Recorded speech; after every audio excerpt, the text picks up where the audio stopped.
Okay, right, so can we go to now how you got into broadcasting, because you've managed to get into your foot in the door with journalism, with horse racing.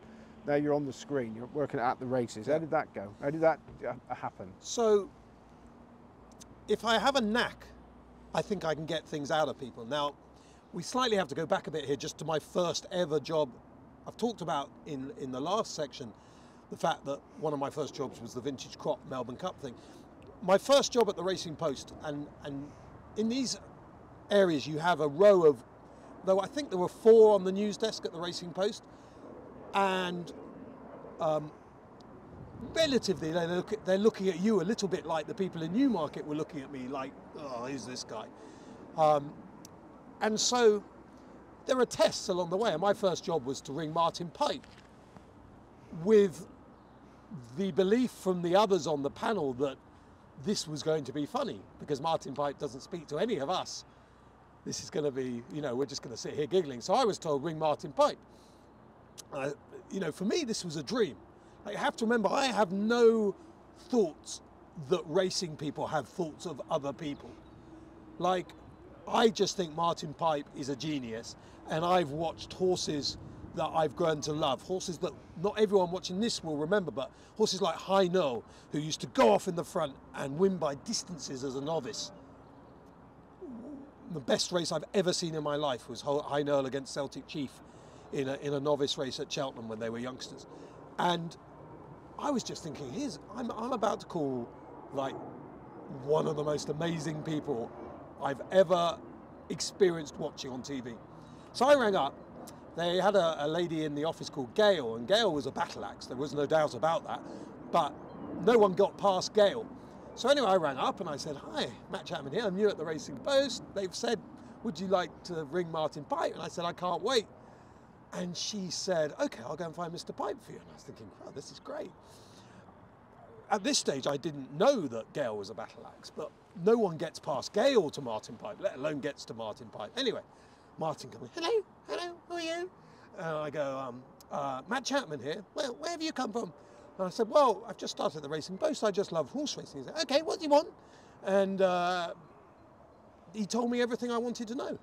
And for about the 6 years I was on the Racing Post, I was kind of like the Martin Pipe reporter, like anything to do with Martin he went through. We only fell out once, which was, I think, it wasn't actually anything I wrote. It was a headline to do with, I think, Challenger de Luck. Can't quite remember. And he said to me, not happy with the headline. Don't call me for 2 weeks. Put the phone down. 15th day rang him out. Hi, Martin, how are you? Hello, Matt, how are you? As if nothing had ever happened. And that was that. And that was the only time. And he was just brilliant for my career. Coming back to where you say telly. So I felt I had some sort of ability of getting on with people that perhaps was going to help me, and I think I learned that from those Martin Pipe days. Not that, of course, that I get on with everybody. So during that period, like anyone around at that period, I applied to At the Races. Now, the first At the Races team, the people, I'm not talking about presenters here, I'm talking about the production side, the directors, and the people running the show, absolutely, it was already very clear that for whatever reason they hated me. I think I might have done 1 or 2 shifts on the original racing channel, which was run by a guy called George Irvine. And then At the Races came along. Anyway, At the Races wouldn't look at me at all. No, wouldn't give me an interview, nothing. Which was fair enough. Like, I wasn't a great presenter or anything like that. I was just starting out. But they did not like me at all. Then that At the Races went quiet. In the meantime, another little story, I'd flown to Barbados to speak to Michael Table, who was vaguely thinking of starting up a racing channel, and went to chat to him because I knew he quite liked what I did. You just did that off on your own back? Yeah, yeah. I'd heard rumours that, I mean, a bit like Sheikh Mohammed supported the Racing Post, there were rumours that Coolmore might support a racing channel. It makes sense, it's good for them, it's good, and at the end of the day, in the cash that they deal in, running a racing channel wouldn't be the most ridiculous expense of all time. I went to chat to Michael at his house and we had a conversation about it. A few months later, At the Races then reappeared, and that never took off the ground, although it was a vague, it might have happened. And George Irvine was running the new At the Races, having done the original racing channel. And, you know, in life you need believers, you need supporters. And George from day one, and his son Lee, who was a producer, a really good producer, they were fans, for want of a better phrase. Fans sounds conceited, maybe, I don't know. They liked what I did. They saw something, for want of a better phrase. And I was straight in. And that's how I got on At the Races.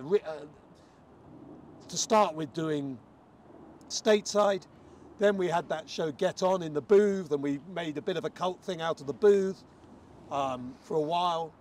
Lots of great interviews. I mean, how times change, but we used to get the day geared up then, lots of interviews with trainers. Everyone was watching was prepared for the afternoon. They were great days of TV for me, great days of racing TV. I'm not saying my show was great, I'm just saying in general the channel just really made you want to watch the racing during the afternoon. And that's how it started. You know, like anyone. Alan Byrne saw something in me at the Racing Post. God help him. He gets teased, I'm sure, about that. John Cobb, who let me at university come up to the Independent, he saw something. And then George Irvine saw something. And that's what life is about if you're trying to do this job. You need, doesn't matter how good you are, you need someone to be on your side. And then Darrel Holland let you be his agent. Well, so I applied to be PR racing director of the Tote, a job that no one in the world thought I would get, because I was pretty much Marmite in those days. And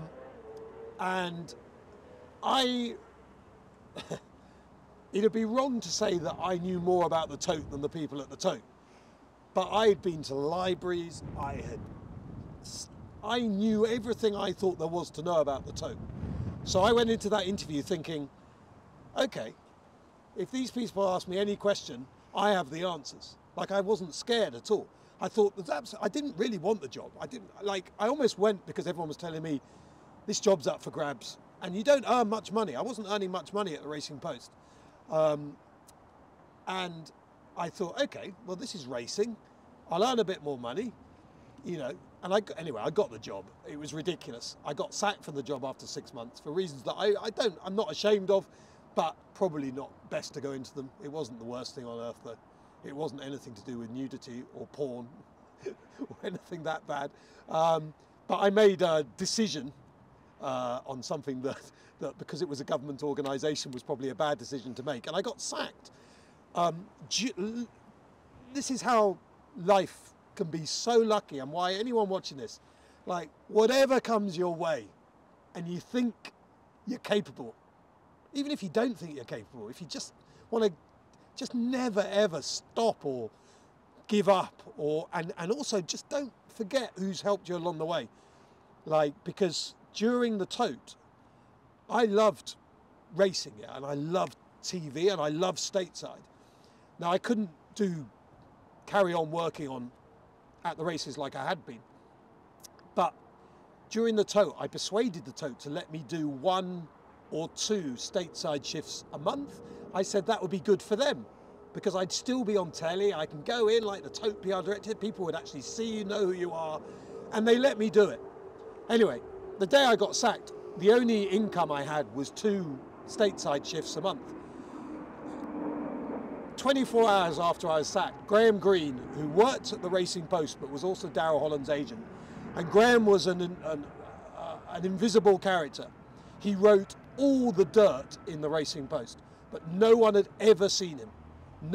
I'd never seen him. No one knew what he looked like. No one knew nothing about Graham Green. He would hide in bushes. He would trap people, but the racing folk did not know who he was. Anyway, Graham was also Darrel Holland's agent, and Graham rang me up and he said, you know what, Matt, I know you've just had the push. I don't want to look after Darrel anymore. Would you be happy for me to put you forward as Darrel's agent? So again, just said, yep, that will do.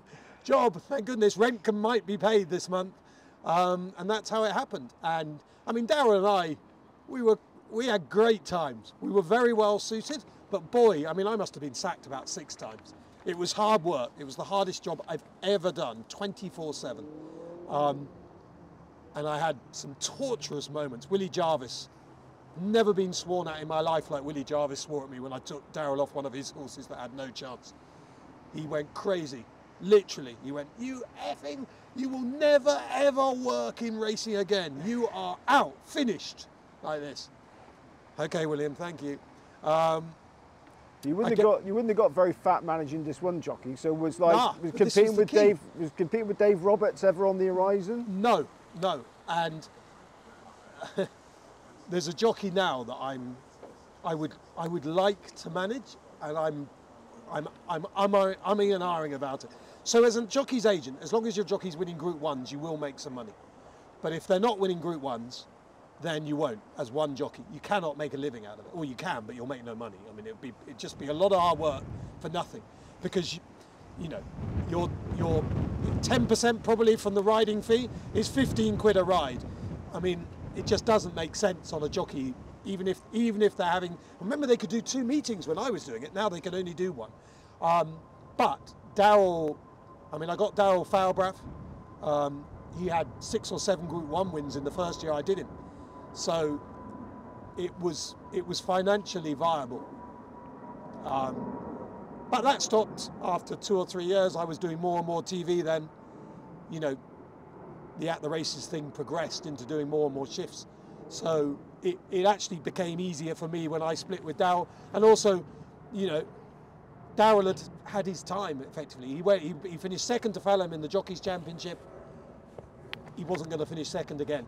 Right, so you'd actually quite like to still be a jockey's agent. Oh yeah. So who would the thrill of finding a ride, of getting a ride. Like, and who would? I can't say, because he's got an agent, and it would be wrong.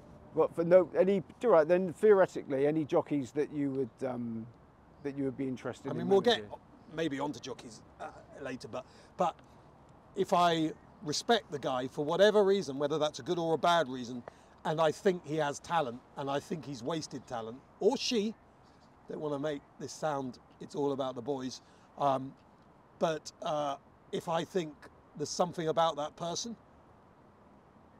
like I'm away from TV, maybe I'm quite a nice person. Like I want to see people do well. I think I'm a nice person anyway. And do you think you'd have the time in the day to do it properly? Yeah. You make the time.